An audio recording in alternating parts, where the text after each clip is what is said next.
In a vast wasteland of entertainment where radio has become obsolete, stands an embittered man teetering at the edge of sanity. With help from radio friends, he's about to embark on a global mission that would change the course of history as we know it. Broadcasting live from the secret studios on the banks of the Brandywine River in Delaware is Mitchel K.C. Hill. And up to the Great White North in Vancouver is Alexander Knight. And here we are once again. We've made it through the summer. We're into fall now. I hope wherever you are, the weather is nice and the leaves are starting to change. It's that thing. We're up to show number 29. Can you believe it? We've lasted that long. So 29 is the number. My name is Mitchel K.C. Hill. I'm a former angry disc jockey, and today I'm just a radio guy talking radio with another radio expert. We'll have a great guest on here in just a few seconds. Before that, I want to say hi to my co-partner, what is that word, who is our producer and engineer, and I don't know what else I can give you as a title, Alex, but hi. I wear a lot of Good hats. to see you. Good to be here, Mitch. Yeah, it's great. I'm super excited to have our guest on the show today, who has an incredible knowledge of radio and the industry. So I'm really looking forward to diving into that. Just wanted to thank everyone. We are streaming on many platforms this week, so thank you for being here live. I know it's early for a lot of you, so really do appreciate it. For those just tuning in, if you're just jumping in now, you've never seen our show before, this is The Last Angry DJ, where we talk about the world of broadcast and adjacent technology. And with luminaries in the broadcast world, everyone from DJs to engineers, sales, marketing people, owners of radio stations. We also talk about new media as well, because obviously the entire landscape is changing. So that's going to always be an ongoing conversation. So thanks for tuning in, and I'll toss it back to Mitch. Thanks. Good toss, by the way. And Alex, I'm going to ask you to be very, very patient, because when you get two old radio guys together, the resulting conversation is a lot of historical value, but it does our heart good to talk about it. And the gentleman I'm very pleased to introduce right now is Gary Berkowitz, who's been in the radio business a few years. Excuse my voice. And Gary, thanks for joining us this early on a Sunday. Gary is a consultant who specializes in all things AC. Gary, how many different flavors of AC are there as far as formats go? Oh, there's a lot of them. Always has been. But today, I think today it's really kind of been culled down to mainstream AC. There are some stations that are a little bit on the softer side. There are a few that are on the hotter, more current side. Do we still call that hot AC? Well, I hate the word hot AC. I don't think it's a format. I always joke that hot AC is the format that program directors tell their general managers they're going to be when they really want to be top 40. But they tell them that we're going to be hot AC. Anyway, that would be a very controversial. I guarantee you that comment's going to light up on social media. Like, Gary Berkowitz doesn't think hot AC is a format, but I don't. So yeah, I mean, today it's really a matter of pretty much mainstream. And you got a couple of stations that are a little bit softer, maybe a little bit older in musical appeal. But today that's pretty much about it. And Gary is an expert in all things AC, and stations pay him to come in and say, this is what you need to sound like. Here's what the air talent should be. Here's how the music should play, all those details. Why don't you tell us a little bit about what you do when a general manager or a group brings you into the market as a consultant? What is your aegis? What do you do with them that makes it interesting? Well, the first thing that I do, and some of the stuff may seem very, very obvious, but it works for me. Is I really like to listen to the local people, the manager, the program director, especially, and try to get a feel for what that station is all about, what the market is all about, and at the same time, I try to isolate where their issues may be rating wise.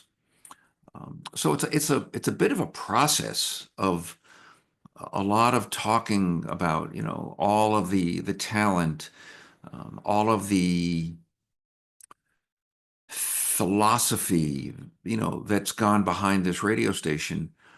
But most importantly, I try to figure out, what's causing their ratings problem, because that's at the root of all of it, and it's really the reason they bring me in.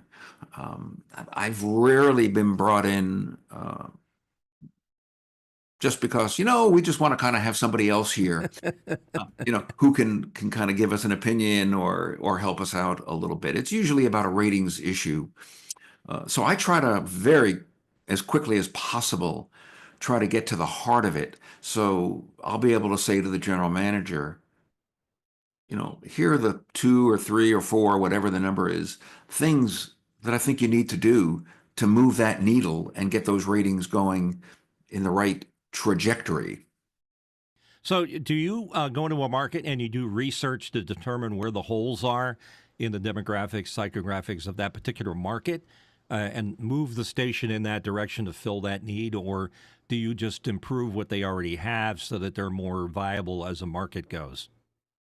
I think the second is much more prevalent these days. Unfortunately, years and years ago, when the financial state of radio was a little bit different, yeah, we would always go in and do a strategic and try to figure out, is the station in the right place? What are the images of the station? But today, it's prohibitive in a lot of radio stations to go in there and spend that kind of money on a strategic project. So, and I think for me, that works to my advantage to a degree, because that's why I get hired. They'll hire me and they'll say, Gary, help us figure out what's going on. So I don't do too many starting projects research wise. I would say the vast majority of new stations, when I get them, are, I guess you could call them fixer uppers. The music needs to be tweaked, or maybe the positioning needs to be tweaked. Sometimes it's an air talent issue, although that's usually the least of the problem. The air talent side. Is it at least the problem because, and this is something we've lamented many times on the show. So to give you a little bit of background, Alex, I use as a good reference to what do you like about radio today? Because we know what it sounded like back in the day. And even Alex says, where's the personality? Right, Alex? Am I on target with that? Where's the personality gone off to? Yeah, that's always something that I think about quite a bit, actually, because I remember what my hero sounded like back in the 90s on CFox, which is an incredibly successful radio station here. And I don't hear a lot of that. I don't hear, like, I flip on the radio on my commute to work every day, and I don't really hear a lot of the edginess. I don't hear a lot of the entertainment and the comedy and pushing the boundaries. I just hear just a lot of safe. Basically, they're just kind of, it's just boring, right? There's not a lot of excitement on the radio that I hear. Now, obviously, I'm talking about, like, I'm in my own silo. I'm talking about one radio station here, but I'm talking about a very successful radio station here who's pretty legendary. So a lot of those people have gone off to do other things, and some of them are still working in the industry. But I don't know what's happened to that, Gary. Where are and I'm concerned about a whole new generation now going through school to get into this industry now. Where are those big voices, and what's happened to that? Wow, that's a big question, but it's an important question, and let me just try to kind of put some thoughts in order here. I think, um, Alex, have you ever heard the expression "death by 1,000 cuts"? 100%. Yeah. Yeah. So it's like, I guess my answer is there's no one thing that has caused that to happen. Um, like you, uh, you know, I've loved radio since I can remember, and I've been fascinated. I was always fascinated by radio. And growing up in the New York area, I grew up with arguably some of the greatest radio in America, between WABC and WMCA. And what really got me wasn't necessarily the music, although, when I look back, I love the music. I've always loved music. But what really got me were the DJs and the everything else, the jingles, the excitement, the energy. Right, right. And I remember, I don't know if I don't know if I was 9 or 10 or 11. I don't remember the exact year, but I would sit in my room and I had a little AM clock radio. Uh, and then I found out that, like, at night you could, like, dial around and you could hear radio stations from all over the country. And I was just fascinated by these guys and fascinated by the jingles, the music, and just how they did everything. And so that was the energy that really got me interested in radio. And I agree with you. I think it's missing today. And I guess the easy answer is, well, why is it missing? Well, you know, we're in an industry that is not encouraging no matter what people will tell you, we're not encouraging young people to get involved in radio, because all we do is Right. lay people off. Fair enough. And if you do research, or if you talk to people, which I like to talk, especially to young people, because I'm really worried about radio's future with younger people. And I don't mean 12-year-olds and 13-year-olds. I mean, I'm really worried about, I've got kids in their 30s and 40s. And when I say to them, how many radios do you have in your house? They look at me and they go, Dad, come on, we don't have any. And when I get in the car with my kids, and my kids have kids, nobody says, let's put on a radio station. The kids immediately say, put on my playlist. That's true. And yeah. And the other thing is that the dynamics of radio have changed a lot, because the group owners now want much more control, and the bottom line people are making a lot of the decisions. And there was an old adage that Jay Cook at WFIL used to always say to me, because I was a young greenhorn DJ. He used to say, "You can't be hurt by what you don't say." So calm down, will you? Once in a while, you get a little overboard, and you're doing yourself some damage here. Just keep it, not time and temp, but have fun with it. But don't go too far. Don't be too edgy. And those things have probably compensated a little. That pendulum has swung a little bit further, because if you're a high-end personality that has a lot to say about everything, not necessarily Howard Stern, who's a different animal unto himself, chances are you're going to tick somebody off, especially in today's society. We're in a woke society that is into canceling. So you're going to get into trouble. I listen to old air checks that I used to have on the radio, and I'd say, well, that wouldn't fly today. That's the kind of world we live in right now. So you're going to be hurt more than not by swinging out into the edgy personality side. The other thing is, if you're a high-paid morning or afternoon radio guy, you're sitting on the tip of an iceberg, where when the inevitable cuts in programming happen, you're the first guy to go. The expensive DJs, like talk to Kevin Ryder and Dave Sluggo Roberts from KLOS. They just got laid off. They're probably highly paid, and they just don't have quite the control of the overall sound and ownership or brand of that radio station. So they're the first to go. They'd rather replace them with an AI or just a more acceptable talent. Now, I have to ask Gary this question, and Gary stopped me in my tracks if I step over a little bit. Gary and I had a little conversation a while ago. He was programming a radio station, and it came back to me that he was looking for talent in the form of the old WFIL Boss Radio DJ thing, and I was curious. So I contacted Gary, and I said, look, Gary, I haven't been on WFIL in a lot of years. What are you looking for? And Gary, why don't you tell me what you were looking for? And I just said, what the heck? I can reproduce that, I think. And I think I did that, but I'll let you answer the question. Is that where radio might go if you're doing classic hits? Like, let's capture a little bit of the old stuff and make it a little more palatable to today's audience.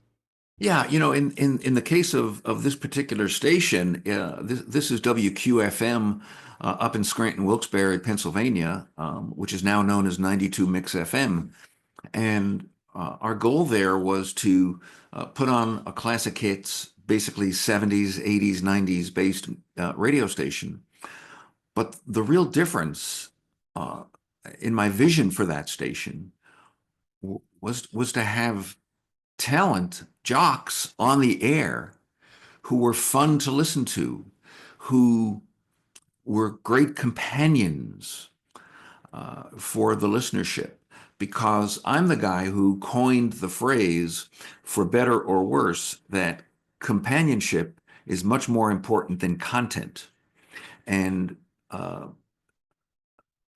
get a lot of pushback on that. And so for this station, I really wasn't looking for storytellers, which is like the new word you hear people describe air talent with. They want storytellers. I didn't want storytellers. Not to say that storytellers are bad. I'm not saying that.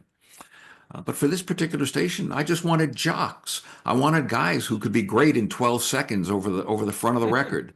I wanted guys who could weave the important parts of what we need to do for ratings especially in a recall diary system. And oops, guys, I'm going to get a little You got a good interruption photo here. bomb.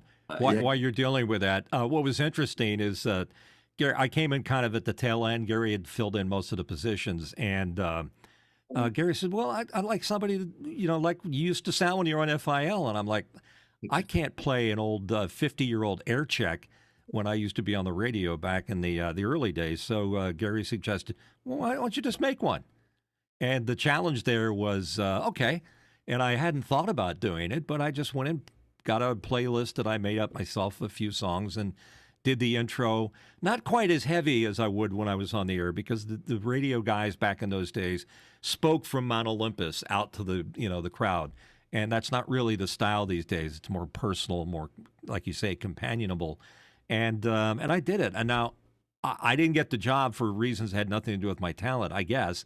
But it's interesting because I think I nailed it. I'll let Gary say whether or not I did. And the other part, it was a bit of a wake-up call, because I love to see a little bit of that style coming back. And Alex, to your earlier question, what's interesting is that radio today, as you say, a companionable audience. Again, another great piece of advice I got coming up in radio, and we've said this before. All people really want to know is everything okay? Just let them know everything's okay. I think the other thing, and this is my observation, but I'm not sure why some people even get into radio. I'm not sure if they even really understand why they're doing it. Because, I mean, Mitch, you remember a while ago when we had Larry Hennessy on, who, shared a lot of his stories of how he started the Larry and Willie show and how that became this big phenomenon, and had this massive, massive following. But just talking to him for an hour, you really got a sense of this guy, the amount of preparation in building just the rapport with the audience, but building these like he would do bits with Willie, and they would do all these incredible things, and the amount of planning and prep involved. It's a lot of work. It's not an easy job. Like if you want to play at that level up here, you gotta play to win, and that requires a lot of hard work. And I just don't see a lot of people doing that. Well, it's not being asked. They're not asking you to do that. They want you more of what we used to call time and temp. Be safe. Don't step out. Don't get into trouble. Don't. Yeah, but if you want to carve your own path, though, I think you can't wait for somebody to tell you what to do. You just have to go out and do it. And I think you have to have the willingness. The impetus has to be you to go out and do it. And that's to me, like if you want to stand out, you've got to put in the work, and you can't wait for someone to say, well, this is what the show should be, right? Gary, do those opportunities still exist? Well, Alex, I think you really raise a good point here. I say this all the time. there is really an art to being a DJ on the radio. Uh, it's a real art to understand, how can I take a 15-second intro and how can I craft that, between the way I go from song A to song B, and Yeah. how do I craft it to be interesting, fun, exciting, energetic, and everything that goes into that. That's a real art. And 100%. and I've been doing radio my entire professional life, and anybody who knows me can do the math and figure that out. It's been a long time, and that's sometimes conveying the art of being on the radio to a manager or an owner. That's a tough conversation because, quite frankly, a lot of people don't get that. Okay. Um, I believe I learned the art by studying it for forever. I still study it to this day. When I was younger Hmm. and, kind of on my way up, I used to listen to immense amounts of radio, and um, I would hear, I would hear a jock on WoWo in Fort Wayne, Indiana, or I'd be listening to KB radio in Buffalo at night when I was a kid in New York, or Super Shannon, I would listen to WCFL in Chicago, and Big Ron O'Brien. I would hear these guys, and I would say, "Wow, what a great! That was just a great break." Yeah. And so then, yeah, when I got started, I got my first jobs, and I was actually, on the air. I would try to emulate all these great DJs that I heard, in terms of how I said the call letters, and how I talked up a song, and how I crafted that break. And to me, it was a combination of um, being that guy on the radio and being in the room, with a console and a big microphone and turntables. Right. To me, it was the whole thing. So, I went to DJU, by listening to great radio. And I still, to this day, try to teach that, encourage that, and tell the people I work for that the talent that we put on in between the songs. There used to be a line years ago, Mitch, you'll probably remember this. Alex, you may be a little bit young to remember it. But the top 40 stations, there's a jingle. There was a jingle that I'm sure it was a Pam's jingle that said, "Where it's what's between the music that counts." And so it would be like something like, WABC, where it's what's between the music that counts. Dan Ingram, or something like that. So they were basically saying that our DJs they're the ones that really make the big difference. Like the big liners, like CKLW. When the music stops, it's news. Little clever little turns of phrase. Yeah, I mean, It's interesting what you're saying about that because in my case, I grew up in Wilmington, Delaware, just outside of Philadelphia, and my hero radio station was WFIL back in the day. So I would listen to all this talent. Jim O'Brien was just unmistakably one of the best midday guys that ever existed. Dan Donovan in the afternoons, just so smooth and happening. George Michael at night. And never in a million years would I figured I'd end up at that radio station. But when I did get the job and I was hired by Jay Cook, Jay said to me, he said, Mitch, you sound like you've been training to be on this station forever, and you sound like you belong here. How did you do that? And I said, I grew up with the station. When I became a boss jock, that energy, that brand, everything sort of coalesced and I became part of that team.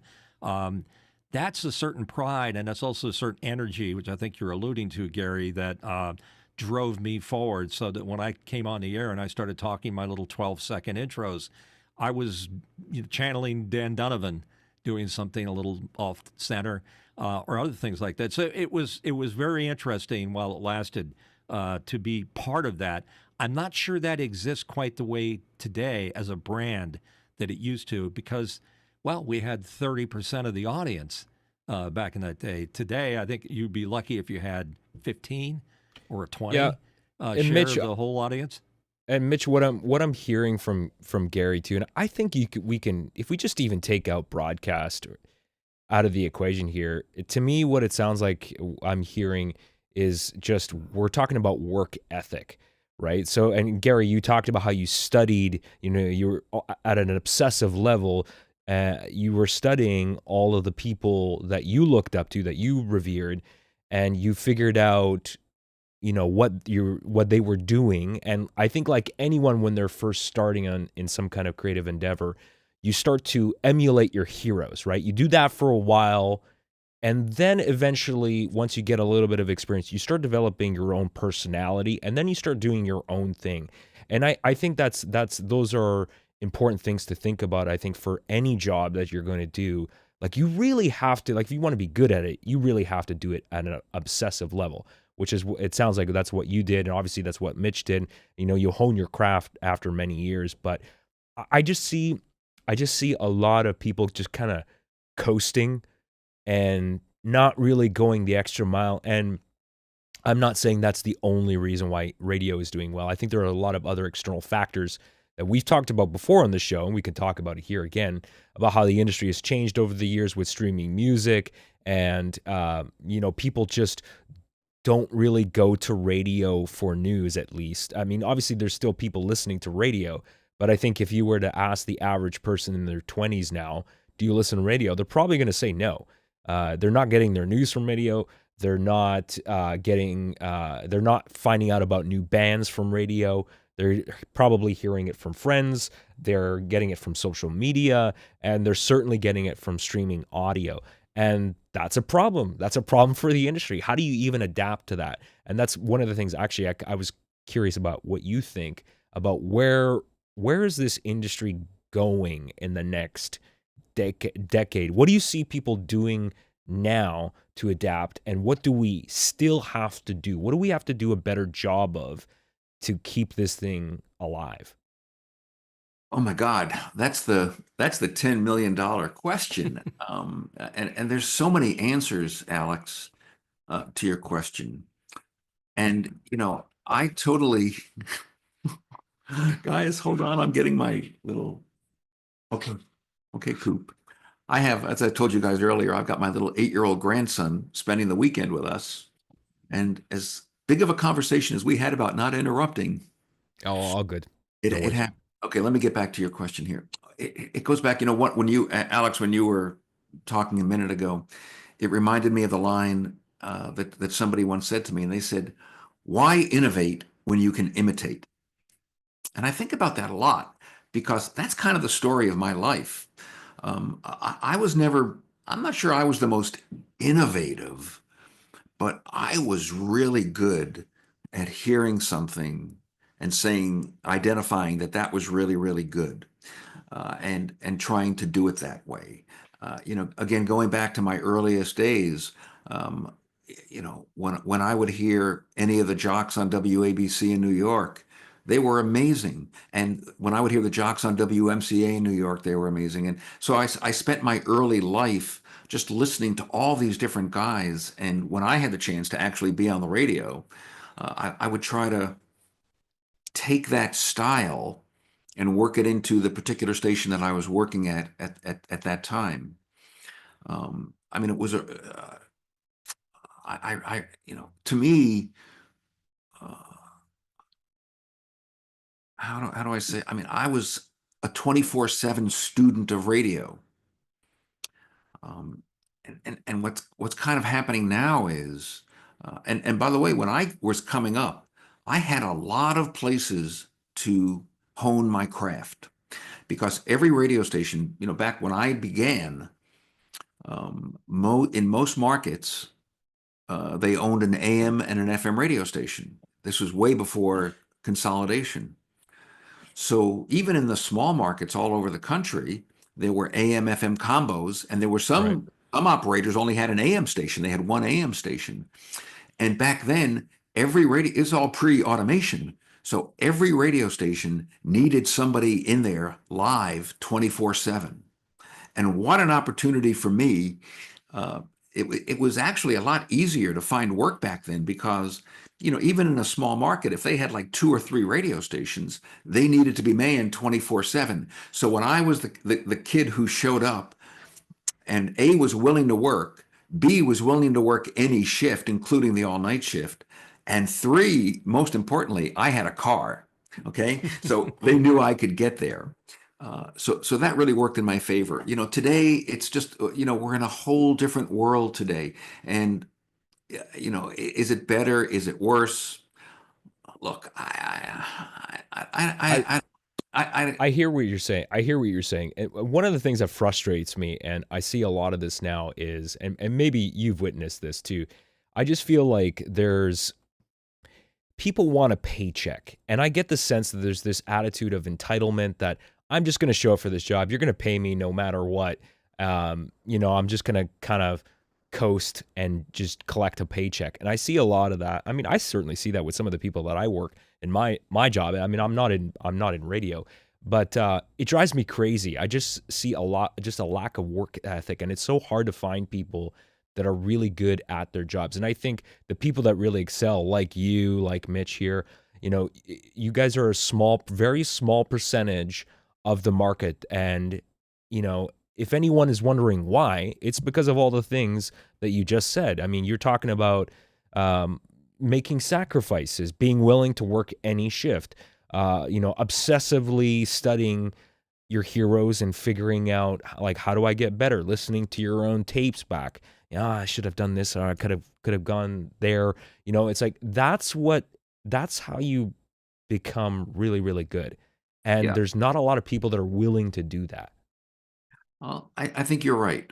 When I look back to when I was in college, while all my buddies were partying at night, I was driving out to Fitchburg, Massachusetts, because I was the 7 to midnight weekend guy on WEIM, which was this great top 40 AM station. And to me, I had no interest in drinking and the party and getting drunk or stoned or whatever they were doing. I wasn't there, so I don't know what they were doing. I think I know what they were doing. Did you see it as a distraction? Did you see all of that as a distraction? Of course it's this distraction. It's when you were into radio, like Gary is talking about, like a lot of us, like myself, got into it, you were a sponge. You listened to what anybody was saying about radio, and you lived the moment. And we were pleased to do anything. I started out by running tapes on Sunday morning. We used to call that Sunday morning drive. I was thrilled. I was still in high school, and I was sitting there playing tapes for religious programs, Borderline, and all the other programs that ran on Sundays. And then eventually you get your shot. And that's what's going to happen is being talented is a prerequisite. Being in the right place at the right time is the winning combination. And when I got my job at FIL, that was just being in the right place at the right time. Jay Cook was in town. He heard me, yada, yada.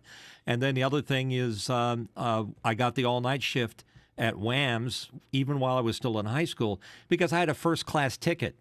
And they needed an engineer to run the transmitter all night, and they came few and far between. Again, timing, and if you consumed radio like Gary's been talking about here, you had a better chance at all those opportunities. So it's an opportunistic business, and it's also very transient, because in the radio business, you got to be ready to move. And if you hear stories, well, he went from station A to station B to station C, all up and down the North American continent, that's typical of radio, at least back then. I don't know what it is like now. Well, I can talk about the now, because I am in the now, and I'm still working radio 7 days a week, from a little different position, than when I was the PD of Pro FM or WHYT in Detroit or whatever. But I'm in it every single day. And I will tell you, there are still a lot of very passionate young people who are in radio or want to be in radio. And I love those kids. I try to take them under my wing. Every now and then I've got to have a little rough conversation with them to kind of, bring them into reality a little bit. But there's a lot of them that are out there. And I try really hard to train them, teach them, motivate them, and share my love of radio to them, because I think it's contagious. And that's, that's how I grew up. Every time when I look back to when I was a kid, and I'm talking about being in junior high and high school. And the one thing about growing up in New York was, I went to high school in New York City. And of course, all the radio stations are in New York City. And every day at 3 o'clock, when we got out of school, me and a couple of my buddies who had decided that radio was it for us, we would go to different radio stations every day, and we would try to talk the receptionist into letting us in to watch the DJ. And we got pretty proficient at that, I mean, we used to, and incredibly enough, one of my buddies, dad was a staff announcer at WABC. Okay. So when he was on duty during the day, my friend Lance would call his dad, and we'd get right in, and we would be, here I am. Right. I'm now in 10th, I don't know what, like 10th or 11th grade, whatever it was. I don't know how old I was back then. And I was like, I'm in the studio with Dan Ingram. And all I did was I wouldn't say a word. I was so mesmerized. I would just stand there and watch him and watch the relationship with him and his engineer. And I'd look around, and I would look at the cart racks, and I would look at the board, and I would be like in a trance of amazement over all of that. So I still try really hard to transfer that, to share it with the young people. And quite frankly, I try to share that with some of the not so young people who need a little bit of an attitude adjustment to understand how lucky they are to be involved in radio. Because, I mean, I'm the luckiest guy in the world. Yeah. And Gary, can you, because I don't think we really went into it too much, but can you, as an AC radio consultant, can you talk a little bit about what you're actually doing right now, what your specialty is in that area? Well, it's a great question. I'm kind of,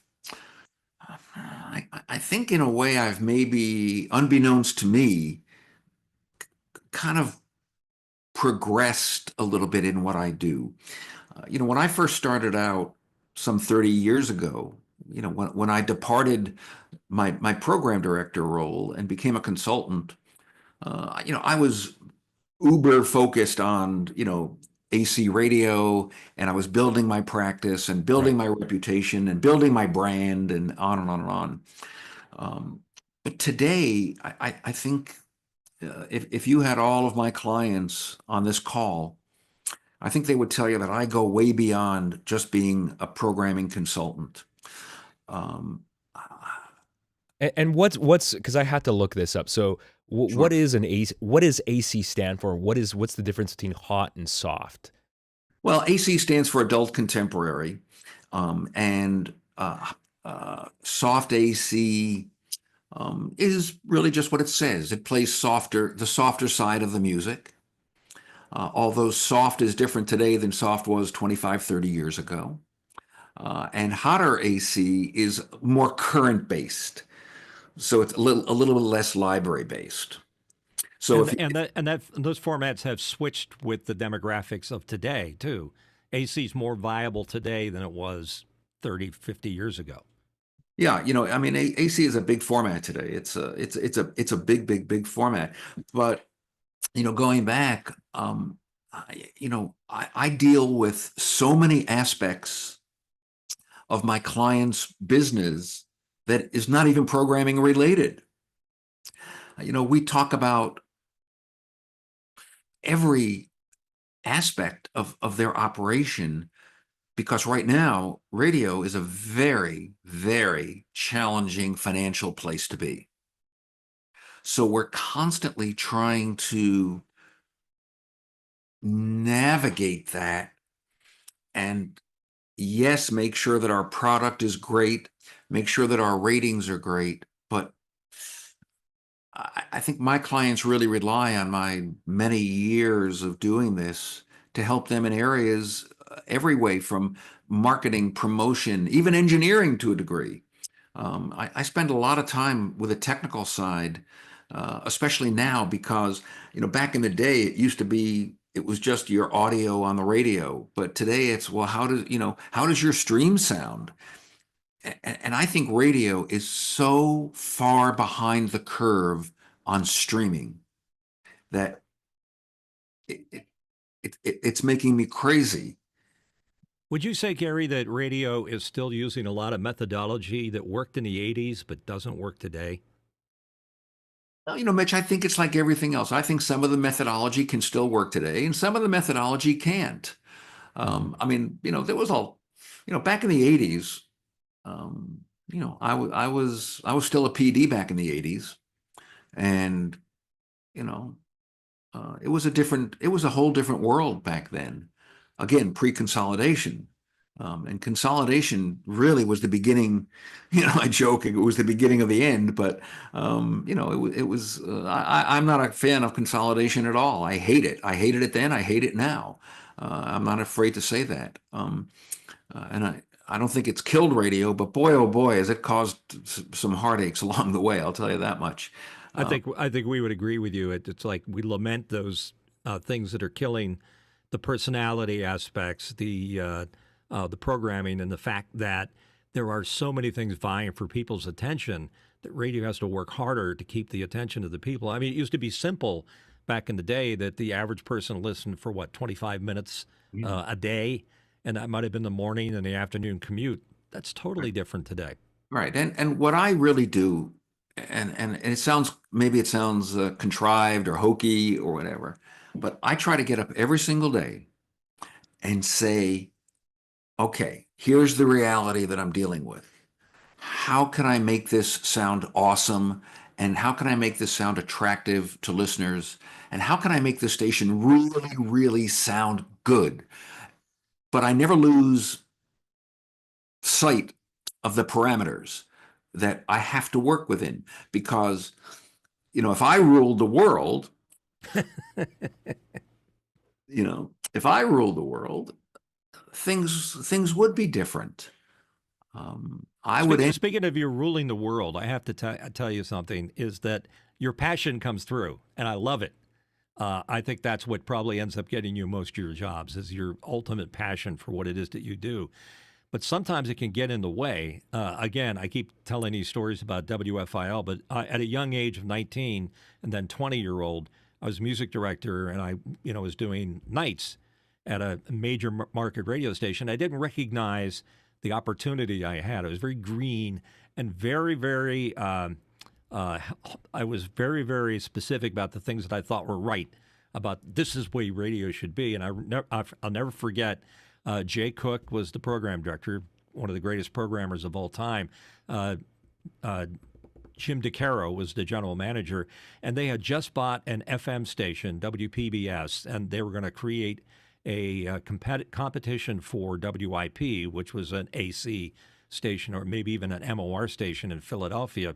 And FIL at the time was bleeding numbers to FM radio, and it was a constant thing. So they were kind of like, well, FIL, we'll just keep that going over here on the AM side. We're going to buy this FM station and go after IP a la Magic, which was a huge success in Philadelphia. And I went into this is such a classic story. Young guy, very passionate about what he did, and I said, "Wait a minute, this is a wrong approach. Why don't we take FIL, which is bleeding audience, to the FM, and move it to a new FM station? We'll simulcast as long as we can, but make FIL FM and recapture, the listeners that are going over there anyhow." And I was so passionate about it. I brought out the charts and showed the TSLs for the radio station. And the general manager looked at me. We spent $20,000 on a research project and says this is what we should do. And I was just so negative about it. I ended up losing my job there ultimately because of that, because of a format change. How do you tame that passion, which runs inconsistent with the management, the owners, those people in a situation where you come into a market, Gary, and they're saying things that are flat out wrong? How do you measure that to have a competent response without getting fired out of there real fast? I appreciate that, because I mean, look, my passion is what has propelled me to have this incredible career in radio. Did it get me in trouble a little bit along the way? Yes. We all have our stories. And unlike your story about putting WFIL on the FM side, my story is kind of the opposite. When I was at WPRO in Providence,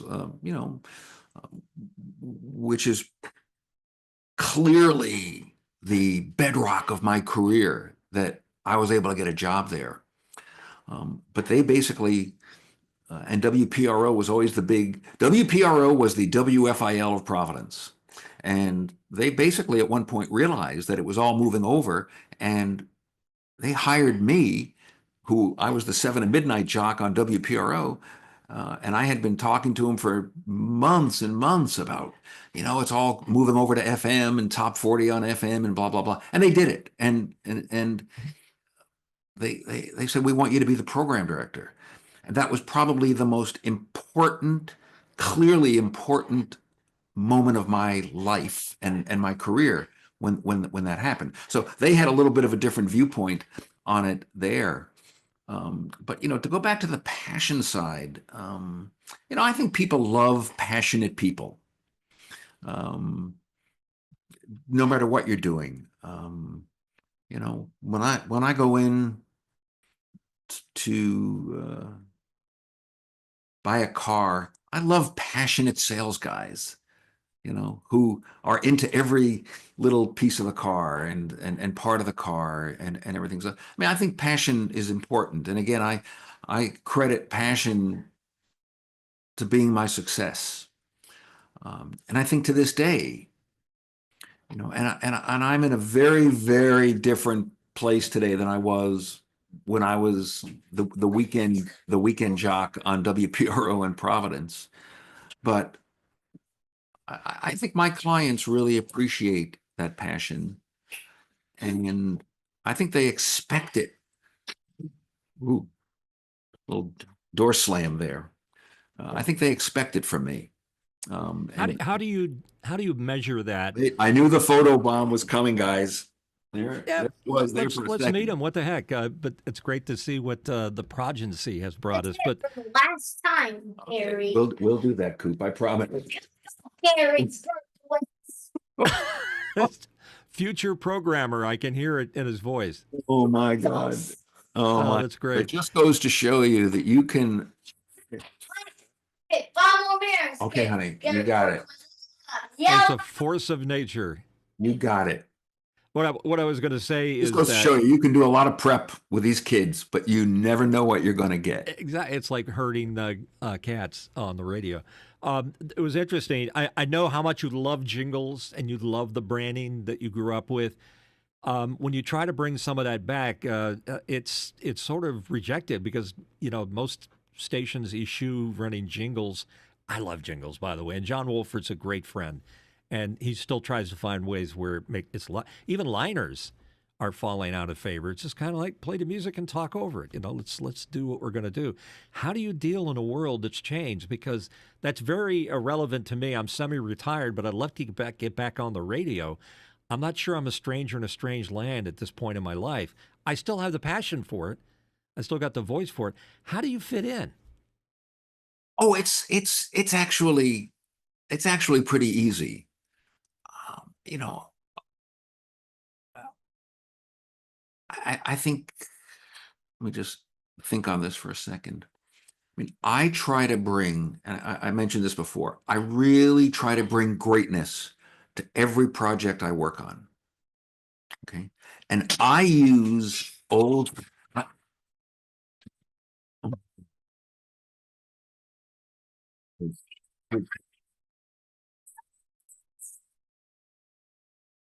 Your assistant programmer.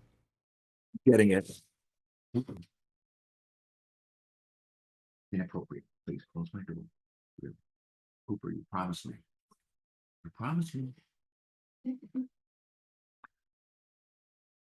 I kill my wife for leaving. It's all good. It's all good. We like to keep it real on this program, so that's all part Well, of we it. are keeping it real today for sure. Okay. We are definitely keeping it real today. But getting back, I just try to bring that greatness into every project I do. And I cannot tell you, if you listen to any of my stations for a few minutes, you're always going to hear a line. And Mitch, because you were in it back in the day, you're going to always hear a line that you might have heard on WFIL. Okay. There's one line that has been part of my DNA since the day I heard it. And that is, I heard the line for the first time on WABC in New York. And my wife and I were driving I was working in Providence at Pro FM at the time.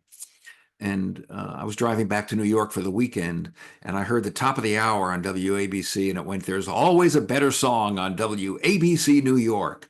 And I went, oh my God, that line is the best. How do you beat that? There's always a better song on WABC New York. And I remember as soon as I got to New York, I probably called the station, because this is all pre-internet and pre-cell phone and pre-everything. I called the station and had them change our top hour ID to there's always a better song on 92 Pro FM, WPRO FM Providence. I loved it so much. I use that line all the time on my stations today. Now, I use it a little bit differently, okay? But it would not shock you to put on any one of the stations that I work with and hear them going, there's always a better song on Magic 105.1, and let me tell you, that line still works beautifully today. Okay. I've got a bunch of them that I use all the time. I use, hit after hit after hit after hit. I mean, I use all those old lines. I just kind of like redo them a little bit. I repackage them sometimes a little bit differently, but they're on all of my stations. I mean, I think if you were to listen to any of them, you may have to listen for a little bit of time to hear it. And some of them have more than others. When you looked in the diary mechanicals, a lot of times those lines would show up and people were writing it down because that's the rating service. So obviously you're doing a good job of branding. And that's what it's all really about. It's ultimately a branding job. People don't necessarily know what station they're listening to when they're listening to a great song and a DJ jockeying it up. They may think, well, that was such and such or whatever. You got to brand every opportunity you have, so that works. What is this? We're getting ready to wrap this up, but what is the secret to your success, Gary? Give us some secrets here that we can take away. Okay. Well, I think we already hit on the passion side. Right. And, people always say to me, they say, so Gary, when are you going to wrap it up? When are you going to retire? And I go, no. I said, as long as there's one check coming in, I'm in. And I'm in. I always hate that question when people say that. It's like, retire from what? If you love what you do, why wouldn't you just keep doing that? And That's if you're exactly good at right. it, why stop? That's exactly right. You know what, the thing that frightens me about getting older is, because I saw this with my grandparents, the thing that frightens me is about my brain just atrophying, just staying in my apartment, not doing anything, not seeing friends, not doing any critical thinking or anything that engages my mind to keep it sharp. I'm always learning stuff. I never want to fall behind with technology. I don't want to be one of those people that goes, "Oh gee, how does that work? I don't understand. It's so hard to use." I don't ever want to be that person. So I'm Alex, never are you going to afraid stop that you're learning. going to give me in some respects? Because that's Now you should give our you secret should give sauce, yourself Gary. you should give yourself a little bit more credit. All right, I do, but I have to throw it out there to see what the response is. So, Gary, you're saying the secret sauce You to know, Gary yeah. Berkowitz. I mean, I think for me, it's definitely passion. It's definitely my willingness to do whatever it takes to get success for my clients. And some of them define success differently. And I try to work, within those parameters. Um, and I think the fact that I get up every single day really excited about what's going to happen that day. And sometimes it's debuting new radio stations, or it's being involved in hiring talent. I mean, I love what I do. I don't complain about it very, very much. I hear a lot of people, a lot of my friends who are doctors and lawyers, God, all they do is, oh, I've had it, and they complain left and right. And a lot of them always say to me, you never complain about, what you do. And I go, because I've got the greatest gig in the world. I love what I do. As a matter of fact, it depresses me to think about what life would be like without it. So I've kind of got, I joked before about saying, as long as there's one check coming in, I'm in. I will tell you that, although I should be very careful about this, that, after it's all said and done and there's no checks coming in, I don't know. I'll find somebody and I'll do pro bono for him or something, because I'm still going to want to be in, I mean, to me, whatever business you're in, you're either in or you're out. And I'm all in for radio, because I believe in it. And when I hear the naysayers, I just blow them off. Gary, you're an inspiration to all of us, and you also provide some hope for this retired multimedia guy that is interested in getting back into radio. Just haven't got my foot in the door quite as much as I used to. But we thank you very much for coming in here and sharing with us all the intricacies, and the fact that you embrace the new thoughts like what Alex has been talking about. It's the reason that I'm the last angry DJ, and Alex is the guy that sort of keeps me on the straight and narrow, so there's some context there that works really well. We should be doing a morning show, by the way, Alex. But thank you so very much for being here with us. Alex, how do people reach out to us and tell us how much they love what we're talking about on this show?